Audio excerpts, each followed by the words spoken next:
Good morning दोस्तों, कैसे हो आप लोग? सब अच्छे होंगे। सभी को मेरे तरफ से राम राम, राधे राधे, और सभी को वेलकम है मेरे YouTube channel the RB warrior पे।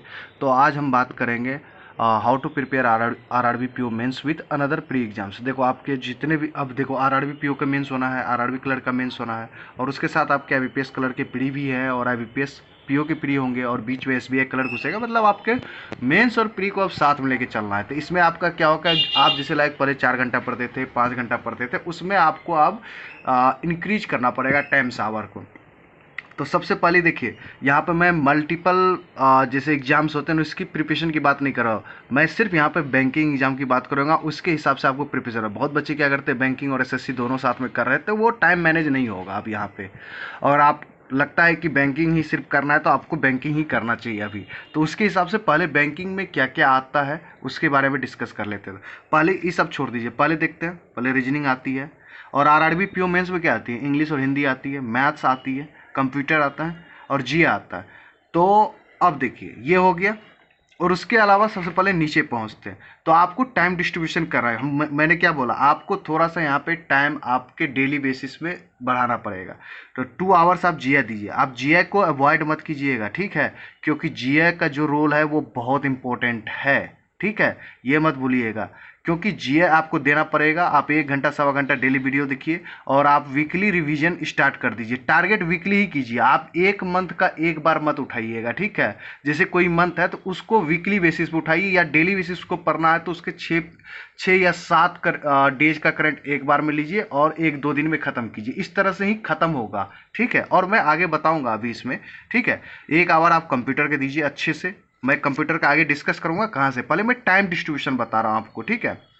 2 आवर मेंस मैथ दीजिए। 1 आवर आप वीडियो क्लासेस को प्रीफर कीजिए, एक आवर या 1.25 घंटा। उसके बाद जो 20-25-30 मिनट है, थोड़ा सा प्रैक्टिस पे थोड़ा सा हाथ साफ कीजिए। अगर आप देखिए, अगर यहाँ से आप प्रैक्टिस नहीं कर सकते तो अभी सिर्फ आप 2 आवर्स कोशिश कीजिए कि 2 आवर नहीं, एटलीस्ट डेढ़ डेढ़ घंटे क्लासेस देखना स्टार्ट कीजिए। क्या कि देखिए, क्लासेस देखिएगा तो आपके बहुत सारे चीज़ दिमाग में जो जंग लगा हुआ वो खुलेगा, हटेगा, कि कैसे अप्रोच करते हैं वो देखना।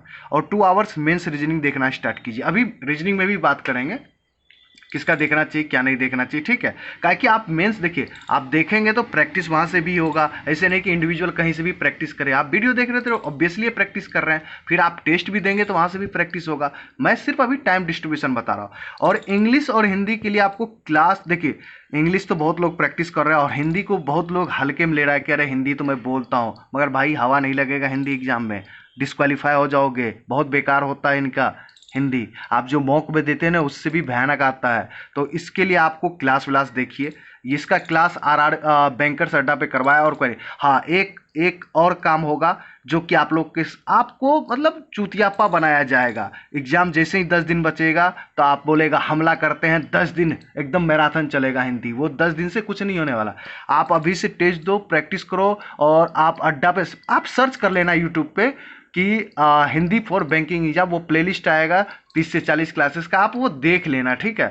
ये मत करना कि हाँ अभी करवाएगा कुछ टीचर, मुझे पता है, उछलते कूदते हुए आएगा और आपको करवाएगा, और उस जाल में आप फंसेंगे और अपना करियर वहाँ पे लगा देंगे दाव पे, वो बर्बाद हो जाएगा। और इंग्लिश का क्लासेस बंद कर दीजिए आप लोग दिखना, ठीक है।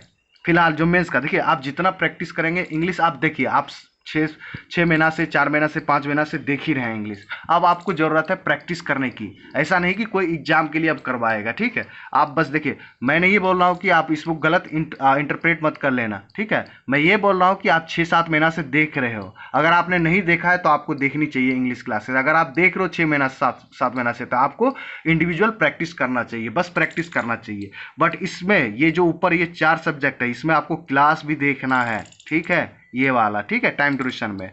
और टेस्ट किसका देना है, गाइडली का देना है, और स्मार्ट की रहेगा, ठीक है। और फालतू के टेस्ट के चक्कर में मत पड़ो। मैं प्रमोशन ही कर रहा हूँ। अब जो बोलना है, जो बोलना है बोलो तुम लोग। मैं प्रमोशन ही कर रहा हूँ, गाइडली दो और स्मार्ट की का दो, बस खेला खत्म। आप लोग को जो लगता था ना, मैं जब पहले से बोल रहा था 4 महीना 5 महीना से कि हाँ तो आप प्रमोशन कर रहे हो, रिलेवेंट टॉपिक है, टेस्ट देता है, तो अब दो, ठीक है, अब दो। ये कोई नहीं यूट्यूब पे बोलेगा भाई कि जो गाइडली की तरह ही टेस्ट आया, एक्सेप्ट करने को तैयार ही नहीं है यार। ये चीज मैंने देखा, इतना ईगो है लोगों में। चलिए ये चीज तो हो गया, आप लोग इस चीज को फॉलो करें, ठीक है। अब आइए मेंस के लिए रीजनिंग वगैरह कहाँ से देखें। रीजनिंग के लिए बेस्ट टीचर है वर्चुअस का, जो ध्रुव सर पढ़ाते हैं, ध्रुव धनकर सर पढ़ाते हैं। और इसमें वर्चुअस में आपको आपको मिसलेनियस देखना है, मिसलेनियस में भी M3 कोर्स देखना है, ठीक है। मैं अभी आपको दिखाता हूँ, ये देखिए, मैं आपको सब लाइव ही दिखा देता हूँ।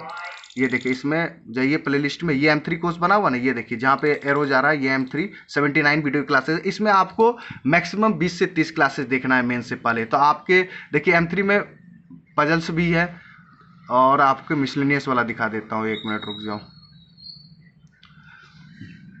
उसमें पजल्स भी करवाए गए हैं, और उसमें मिसलेनियस में आपके जितने भी आपके कोडिंग डिकोडिंग होते हैं, आपके इनपुट वगैरह है, वो देख सकते हैं। उसके अलावा आपको देखना है आर्ट ऑफ रीजनिंग करके हैं, संजय सर पढ़ाते हैं, ये भी बढ़िया है, अंडररेटेड टीचर है, बट ये भी बढ़िया पढ़ाते हैं आपको, पजल्स वगैरह अच्छे करवाते हैं आपको। और जो टॉपिक वाइज आपके जैसे एग्जाम में आते हैं, देखो आरआरबी पीओ में आप जितना तेजी से मिसलेनियस क्वेश्चन कर लोगे उतना आपके लिए टाइम बचेगा पजल के लिए, जिसमें आपके इनपुट आते हैं और आपके कोडिंग डिकोडिंग मेंस लेवल के आते हैं, उस टाइप के क्वेश्चन। उसके बाद आपको जो डाटा सफिशिएंसी बेस्ड क्वेश्चन आते हैं उस टाइप के, और उसके बाद आपके जो स्टेटमेंट बेस्ड क्वेश्चन आते हैं, क्रिटिकल रीजनिंग आप इसको तो आंख बंद करके फॉलो करो, आर्ट ऑफ रीजनिंग को। और 10 नंबर तो फिक्स रहता है, क्रिटिकल रीजनिंग आना ही आना है। और देखो एग्जाम में आप अगर पढ़ के जाओगे ना, ईजी रहता है, यहाँ पे भी आपका टाइम बचा देगा, ठीक है। ये हो गया। और इंग्लिश हिंदी की बात करें तो आपको जैसे मैंने बताया कि इंग्लिश के लिए आपको प्रैक्टिस करना पड़ेगा भाई, प्रैक्टिस भी। तो देखो इंग्लिश के लिए कितना भी क्लास देख लो ना, जब तक प्रैक्टिस नहीं करोगे ना तब तक नहीं आएगा। हिंदी भी वही सीन है, आप अच्छे मार्क्स लगाओ जहाँ पे आपको मिल रहा है। बट हिंदी के लिए जो बच्चे देखो नहीं पढ़ रहे हो ना, वो वीडियो क्लासेस देख लेना भाई, क्योंकि ये बहुत गेम रोल करेगा। काहे कि मैंने इसके फेरे में एक बार फंस के फेल हो चुका हूँ यार, बहुत खराब हिंदी आती है एग्जाम में, बहुत टफ आती है। हमें लगता है कि अरे हम हिंदी बोलते तो हमें आ जाएगा, थोड़ा सा इससे बच के रहिए। और मैथ्स के लिए आपको आशीष अरोड़ा सर, देखिए इन तीनों टीचर का नाम बता रहा हूँ, बट आपको तीनों टीचर देखने की जरूरत नहीं है, बस एक टीचर को पकड़ना है और उसको देखना है, बिलीव करना है अपने टीचर पे, ठीक है। ऐसा नहीं कि हाँ ये वो हो गया, ठीक है। मैथ्स में आप आशीष अरोड़ा सर को फॉलो कर लीजिए, इसमें प्लेलिस्ट में जाइएगा, मेंस का क्लासेस रखा हुआ है। हर्षल अग्रवाल सर में जाइएगा तो इसका भी प्लेलिस्ट बना हुआ है। अरुण रावत सर में है तो इसका भी प्लेलिस्ट। बट इन तीनों में से एक चीज कहूंगा, आप जाके इन तीनों में से आप हर्षल अग्रवाल सर पे एक बार सिर्फ क्वाड्रेटिक इक्वेशन का क्लास देख लेना, जो मेंस लेवल का करवाया है, बस। उसके बाद आप जिस टीचर से देख रहे हो उसको आंख बंद करके देखते रहो, ठीक है। हर्षल अग्रवाल सर पे क्या देखना है आपको, क्वाड्रेटिक इक्वेशन, और आपको देखना है नंबर सिस्टम, ठीक है। ये चीज करना है आपको हर्षल अग्रवाल पे, ठीक है। आप यूट्यूब पे लिख देना quadratic equation for Mains by Harshal Agarwal sir, या number system by Harshal Agarwal sir, आ जाएगा। आपको ये देख लेना है मैथ्स के लिए, ठीक है। बस तुरंत देख के खत्म करना है, टाइम वेस्ट नहीं करना है, और वीडियो को अच्छे से देखना, लास्ट तक सब चीज क्लियर हो जाएगा। कंप्यूटर देखो 40 क्वेश्चन आते हैं, 20 मार्क्स के होते हैं। आपको 2 टीचर से देखना है, देखो मैं यहाँ पे इसलिए 2 टीचर नाम लिखा, देखो साहिल चारिया सर आपको पढ़ाते हैं अनअकैडमी पे, और वहाँ पे अनअकैडमी के लिए इनका कोई अलग से फीस नहीं है। आपको अगर आप 5,000 में या 4,000 में लेते हैं तो उसमें इंग्लिश मैथ सब चीज़ मिलता है। तो उतना अगर किसी के पास नहीं है, देखो मैं मानता हूँ कि बहुत बच्चे के पास वो अब खरीदने की इफिशियंसी नहीं है, अब वो नहीं ले सकता। बट आप अरोड़ा एडुकेटर यूट्यूब पे सर्च करना, इसका 500 रुपये में आपको कोर्स मिलेगा, आप पढ़ सकते हो यार, ठीक है। अगर कोई जुगाड़ करता है तो टेलीग्राम और पे बहुत सारा मिल जाता है, जुगाड़ करके देख लेना। वैसे भी देखो मैं वैसे इस चीज़ को प्रमोट नहीं करता हूँ कि हाँ आप कोई चोरी का देख लो, ये देख लो, मगर 500 रुपये आप इन्वेस्टमेंट कर सकते हो। और ये बहुत बढ़िया टीचर है यार, अरोड़ा एडुकेटर है, और ये कंप्यूटर के लिए बेस्ट है, ये दोनों बेस्ट है। बट साहिल चढ़िया थोड़ा सा बजट में चला जाएगा आपका, ठीक है। अगर जिसके पास अनअकैडमी है तो वो आप साहिल चारिया से देख लो, ठीक है। उसके बाद जीए, देखो जीए के लिए देखो मैं अभिजीत मिश्रा सर से पढ़ता हूँ और फॉलो करता हूँ एक अदर पीडीएफ भी, अपरिचित पीडीएफ को फॉलो करता हूँ, ठीक है। ये मेरे लिए वरदान की तरह है। और अपरिचित सर तो देखो मैं वीडियो क्लासेस इसलिए देखता हूँ कि मुझे इंटरव्यू भी फेस करना रहता है, और किसी को मैं बताऊँ तो वो उसको समझ में आए, कुछ भी अगर मान लो डिस्कस। देखो करंट अफेयर वीडियो देखने से एक फायदा आना है कि आप इंटरव्यू के लिए प्रिपेयर होते रहते हो। तो इसलिए मैं बोलता हूँ कि आप जैसे लाइक स्टडी आईक्यू से देख रहे हो तो आप कंटिन्यू उन्हीं से देखो, कोई ज़रूरत नहीं है। देखो करंट अफेयर आप लोग ये बोलते हो ना कि एग्जाम के बाद क्या इस सर से आया था, देखो हर एक सर से आता है, बट आपसे गलती क्या होता है ना कि आप डीप नहीं पढ़ते हो। आपको लगता है ना कि ऊपर ऊपर, जैसे अभी आपको मैं बोल रहा हूँ ये चीज़ करने के लिए, तो इसमें से मैक्सिमम बच्चे नहीं पढ़ेंगे। जब आपके आरआरबी पीओ के रिजल्ट आ जाएंगे ना, जो कि इस बार उलट फेर ज़्यादा होगा, इसमें बहुत सारे बच्चों का रिजल्ट होगा जिसको लग रहा है कि मेरे कम अटेम्प्ट है। जब 10 दिन बचेगा ना तब आपको प्रॉब्लम फेस करना पड़ेगा, तब वो ऊपर ऊपर पढ़ के जाओगे। बट वहाँ पे क्वेश्चन बहुत डिटेल में आती है, और वो डेटाबेस क्वेश्चन पूछते हैं, और कवर कितना मंथ का करना है, एटलीस्ट आपको 5 मंथ्स का कवर करना है। जैसे अगस्त चल रहा है, अगस्त तो आपको कवर करना ही करना है, जुलाई भी कवर करना है, और जून भी कवर करना है, मई भी करना है, अप्रैल भी करना है। आप ये 4-5 महीना कवर करो ना अच्छे से। आप मैक्सिमम 20, देखो जीए आप अगर 40 में से 40 का सोच रहे हो ना, तो वो मत सोचो। कोई टीचर आपको ये लोभ देता है या आपको ग्रीडिंग करता है कि आ जाओ मैं 40 में 40 दिलवा दूंगा, तो इस चक्कर में बताओ स्टैंडर्ड बैंकिंग एग्जाम में ना करंट अफेयर का ना यहाँ से यहाँ उड़ गया, ऊपर निकल गया है। अगर आप एग्जाम में ना 20 से 25 के बीच में भी ले आते हो ना, तो वन ऑफ द बेस्ट हो जाएगा। आपके चर्चे यूट्यूब पे होंगे, कहेगा अरे ये लड़का इतना नंबर लेकर आया है, पर कोई लेके नहीं आता तो कोई चर्चा ही नहीं करता है। वो 20 से नीचे ही सब रहते हैं और सब अपने सिलेक्शन को दिखाते हैं। ये चीज होता है, ये गेम है, समझो। ठीक है, ये हो गया। और आपको एक टेस्ट मॉर्निंग में देना है, अभी जैसे आरआरबी क्लर्क का। ठीक है, आरआरबी क्लर्क का आपको एक मॉर्निंग में टेस्ट देना है और सोने से पहले आपको एक आरआरबी क्लर्क का मॉक देना है, काहे कि आपके इस सैटरडे से एग्जाम हो जाएगा इस वीक में। तो आपको ये 2 काम करना है। ठीक है, फिलहाल तो तजब्बो इस दोनों पे ज़्यादा से ज़्यादा देना है। ठीक है, एक आरआरबी आप उठिए। देखिए कोई ज़रूरत नहीं है कि 5 बजे उठना है, काहे कि आपका हो सकता है कि रात का शेड्यूल हो पढ़ने का। आप जितने बजे उठते हैं सबसे पहले काम होना चाहिए, एक आरआरबी का आपको टेस्ट देना है मॉर्निंग में, दूसरा टेस्ट आपको सोने से पहले देना है। ठीक है, उसके अलावा ये सब काम करना है आपको मेंस वाला। ठीक है, और ये चीज़ याद रखिएगा, ये टाइम ड्यूरेशन। और एक और काम करना है, 3 डेज के इंटरवल या गैप पे आपको एक आरआरबी पीओ का मॉक्स देना है। ठीक है, ये याद रखिएगा। ठीक है, जैसे लाइक आज मंडे है, अगर आज नहीं देते तो आप वेडनेसडे को एक मॉक दीजिएगा और फिर थर्सडे, फ्राइडे और सैटरडे को एक मॉक दीजिएगा। जब तक रिजल्ट नहीं आता तब तक 3 दिन का फॉलो कीजिए। जब रिजल्ट आ जाएगा, आप पास हो जाएंगे, तो रेगुलर बेसिस पे कर दीजिएगा, फिर इंडिविजुअल भी लगाना स्टार्ट कर दीजिएगा। ये चीज़ होना चाहिए। ठीक है, और एक चीज़ बता देता हूँ।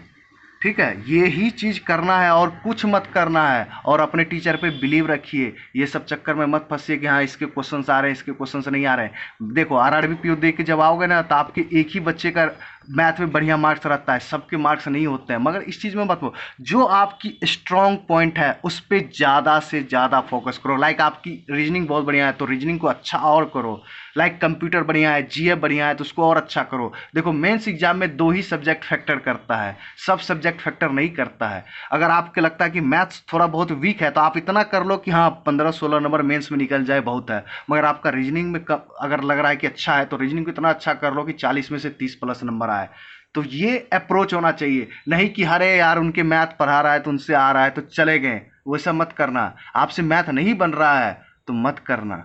ठीक है, ये चीज़ है। और एक चीज़ और बता देता हूँ आरआरबी पीओ से रिलेटेड, कोई बच्चा एक्सेप्ट करने को तैयारी नहीं। देखो हर एक शिफ्ट में हर एक का टफ आया है, सबका पेपर बिगड़ गया है। देखो उसने रीजनिंग तो भले ही कांस्टेंट रखा, बट रीजनिंग में ही उसने टाइम कंज्यूम करवा लिया, फंसा लिया, और मैथ के लिए टाइम नहीं बचा। मैथ देखो मैं सच बताऊं तो करने लायक था 15 से 22 तक। अगर जिसने 15 से 22 के मैथ में किया तो उसकी गुड अटेम्प्ट है, मेरा ये मानना है। मैथ इतना भी हलवा नहीं था, क्योंकि आप लोगों को तो यूट्यूब पे तो खूब चूतिया बनाया गया ना। सबसे बड़ी बात ये है ना, क्योंकि आइए 20 मिनट में देखते हैं आरआरबी पीओ के 20 मिनट में ये 40 क्वेश्चन, ये देखो ये खेला खत्म। अच्छा एक बात बताओ, जैसे आरआरबी पीओ का मेमोरी बेस्ड करवा रहा है लोग सब, टीचर वगैरह, रिस्पेक्ट करता हूँ, तो क्या मेमोरी बेस्ड करवाने से क्या आपके मार्क्स बढ़ेंगे? ये चीज़ आपने गौर किया है? या कोई टीचर जाके आपके एग्जाम देते हैं तो क्या उससे आपके मॉक्स में आपके जो मार्क्स आएंगे, रिजल्ट आए, क्या उससे आपके नंबर बढ़ेंगे? ये बताओ। यही चीज तो गेम है, लोग समझ नहीं पाता है। और कटअप देखना, हम सच बता रहे हैं, याद रखना कटअप इस बार ना ऐसा गेम करेगा ना आरआरबी कि किसी को हाथ नहीं लगना है। भले ही अभी कुछ देखो, कटअप क्या होता है, एक तुक्का होता है, सही हो गया तो वाह वाह वाह वाह, और नहीं हुआ तो तब मुंह छिपा के भाग जाता, तब सामने नहीं आता कोई बोलने के लिए, तब फिर आप ही लोग गाली देते हैं उसको। ये सब चीज से बचिएगा। तो इस चीज़ को फॉलो कीजिए अच्छे से, आपको मज़ा आएगा। वीडियो लंबा हुआ बट देखिएगा, बहुत अच्छे से मैंने बताया। हाँ, इसमें अगर कोई चीज़ दिक्कत हो, मैं देखो सैटरडे संडे आपको मैं अपना टेलीग्राम पे नंबर देता हूँ, जिसको लगता है कि बात करना चाहिए तो मैं उनसे बात भी करता हूँ। ठीक है, तो आप लोग मेरे टेलीग्राम ज्वाइन कर लीजिए। मैं एक बार और बोल देता हूँ, @the RBI Warrior 098 इस पे सर्च करेंगे टेलीग्राम पे तो मेरे ग्रुप पे ऐड हो जाइए। मैं आपको कंप्यूटर का पीडीएफ भी दे रहा हूँ, मगर मेरा मानना है कि कंप्यूटर खुद से पहले पढ़िए, तब जब मेरे नोट्स पढ़ेंगे ना तो आपको और इजी लगेगा। वैसी तरह बोलता हूँ कि जीए किसी के भरोसे मत रहिए। हाँ, एक चीज अपरिचित वाले सर का बता देता हूँ लास्ट में, इनका बूस्टर अभी आ गया है आरआरबी पीओ के लिए, आप लोग परचेज कर सकते हैं, 350 रुपये का आएगा। और किसी से भी पूछ लो, इनके बूस्टर से क्वेश्चंस आते हैं और अच्छे लेवल के इनके क्वेश्चंस ना जो आपके एग्जाम में बनाए जाते हैं ना घुमा फिरा के, उस तरह से इसके तोड़ मरोड़ के होते हैं। ठीक है, तो ज़्यादा बजट का नहीं रहता है। आपको लगता है कि मैं पूरा अब कहाँ पढ़ने जाऊँ, तो आप एक बार में इसके खरीद सकते हो। तो आप मेरे टेलीग्राम पे ज्वाइन कीजिए, मैं उनका लिंक दे दूंगा, आप लोग वहाँ से खरीद सकते हैं और आपको अच्छा फील होगा। ठीक है, और वो मोस्ट एक्सपेक्टेड क्वेश्चन आते हैं। मेरा मानना है कि 40 में से आपके 25 क्वेश्चन तो डेफिनेटली बनेंगे, ये मेरा वादा रहा आपसे, ये याद रखना। ठीक है, आप डिपेंड, देखो आता है 25 से, सब टीचर से आता है, मेरा ये मानना है, बट आप याद कितना रखोगे ये आप पे डिपेंड करता है। सबसे बड़ी बात है, याद नहीं रहेगा तो आप क्वेश्चन वही होगा कि आधा दूर पढ़ोगे और क्वेश्चन में आंसर मिल जाएगा, फिर वो डिटेल में नहीं पढ़ोगे, फिर वो डिटेल वाला क्वेश्चन आंसर में छुपा के रख देगा, फिर वो फंस जाएगा। तो ये चीज़ होता है एग्जाम में। असल मैं बार बार एक चीज़ भी एम्फिसाइज कर रहा हूँ, 4 सब्जेक्ट में से जो आपका 2 चीज़ स्ट्रांग है ना उस पर मेहनत कीजिएगा। ये मैथ अगर आपका वीक है तो मैथ के पीछे मत भागिएगा। मैथ आप इतना अच्छा कर लीजिएगा आपके 15-16 नंबर निकल जाए, इतना याद रखिएगा। अगर आपका रीजनिंग बढ़िया है तो रीजनिंग कीजिए, इंग्लिश बढ़िया है तो इंग्लिश कीजिए। आपका लगता है कि इंग्लिश से बेटर हम हिंदी में मार्क्स सकते तो हिंदी अभी से पढ़िए। ये टीचर के चक्कर में मत फंसिएगा, बार बार कर रहा हूँ, क्या कि आपको टीचर धोखे में रख देगा लास्ट मोमेंट पर आके। जब तक हिंदी आप पढ़ के नहीं जाइएगा, आपके ग्रामर्स भी नहीं बनेंगे, आपके क्लोज टेस्ट भी नहीं बनेंगे, याद रखिएगा, और गलत होने का चांसेस बढ़ जाएगा। ठीक है, और ये दिमाग में मत पुट कीजिएगा कि आरआरबी में हिंदी इजी आती है कि इंग्लिश आती है, दोनों वैसी ही आती है। अगर आपको आ रहा है तो वो इजी है, नहीं आ रहा तो वो टफर साइड में जाएगा। ठीक है, यही चीज़ होता है। आरआरबी पीओ के प्री में क्या हुआ, टाइम नहीं बचा लोगों से। मैथ्स में इतना टफ था कि टाइम कंज्यूम कर रहा था, ऐसा नहीं तो था, बन तो नहीं रहा था, बन तो रहा था ना, बट टाइम कंज्यूम कर रहा था। हम लोग भाई स्टूडेंट हैं, टीचर थोड़ी हैं कि टीचर कुछ भी बोल दे कि अरे मैंने 22 मिनट में इतने क्वेश्चन कर दिए। भाई वो टीचर है, उसको रिव्यू देना है, बट अपन तो मैथ रीजनिंग दोनों ना करना है भाई, और अपन पे प्रेशर रहता है। और एक चीज़ मैंने इस बार देखा है कि इंटरफेस तो बहुत ज़्यादा ही प्रॉब्लम कर रहा था, स्क्रॉलिंग ही ज़्यादा कर रहा था, ये भी दिक्कत है। इसलिए बोल रहा हूँ कटअप में डिफरेंस होगा। ठीक है, और सॉरी वीडियो लंबा हो गया, बट आप लोगों के साथ ये सब चीज़ शेयर करना बनता है यार। हम यूट्यूबर्स हैं, आपको इन्फॉर्मेशन देना जरूरी है, बट